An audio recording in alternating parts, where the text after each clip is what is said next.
So here we have to evaluate this integral and find the value of I, and then accordingly you have to find the value of the k. Fine. So I can write as 1 to 2, and then I'll try to take out x square common from the denominator. From this one I'll take out x square common. So this will become x to the power 4, 1 plus 2 upon x square, and then square of that thing. Okay. Now I'll try to change the variable. I'll take 2 upon x square as t. Okay. So that means dt upon dx is going to be minus 4 upon x cube, right?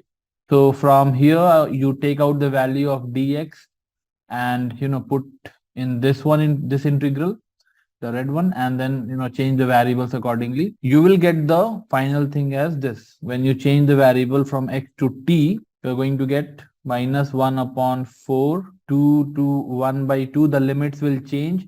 For x is equal to 1, t is going to be 2. Okay, so I've written 2 here.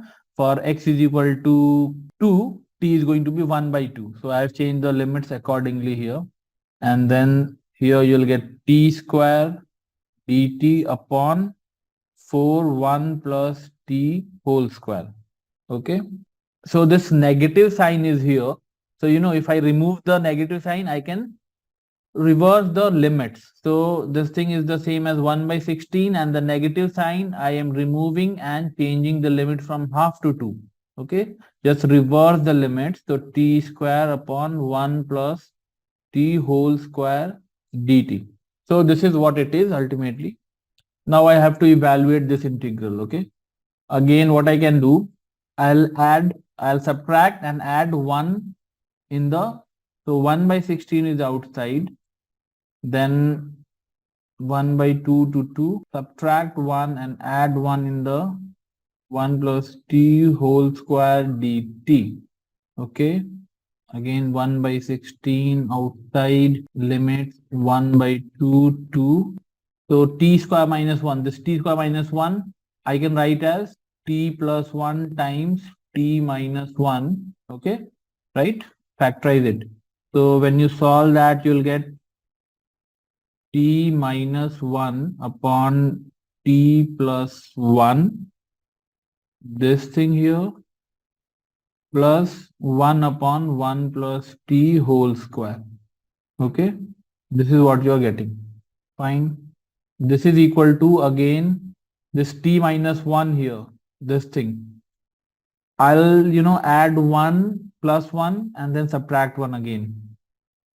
Right, so this is going to be 1 by 16 again outside, integral half to 2, t plus 1, I add 1 and subtract 1. So t plus 1 minus 2 upon t plus 1 plus, again, integral half to 2, 1 upon 1 plus t whole square dt.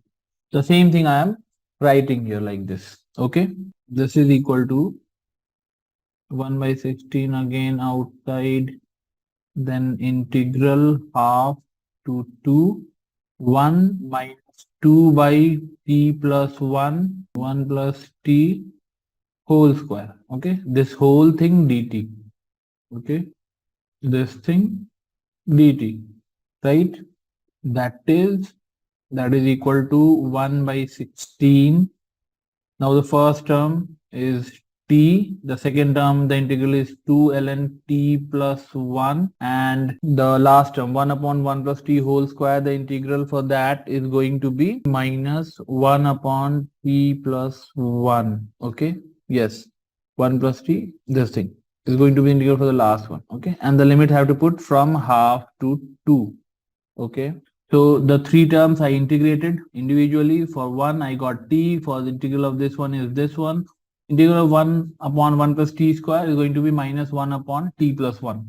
They are very basic integrals that we should be knowing. Okay, and once I put the values, the limits from half to 2, the integral I is going to be 1 by 16. The value for the first one is going to be 2 minus 1 by 2, that is 3 by 2, minus 2 times ln 3 minus ln half plus 1, that is 3 by 2, minus for the last term, if I put the limits, this is going to be 1 upon 2 plus 1, that is 1 by 3, minus 1 upon half plus 1, that is 2 by 3. So this is it. Further simplification will give me 1 by 16, 3 by 2 minus 2 ln 2 plus 1 by 3. This will become, that is the same as 1 by 16, 11 by 6 minus 2 ln 2. So this is the value of I. I is what we are evaluating. This was I, right? So from here I get that 16I. You multiply this 16, cross multiply 16I is equal to 11 upon 6 minus 2 ln 2, right? Now see, the value of 16I is given to be this, right? If you compare, you can see that this K is nothing but 6. The K value is 6. So we can easily say that the value of K is 6 here, and that should be the answer for our question. Okay, thank you.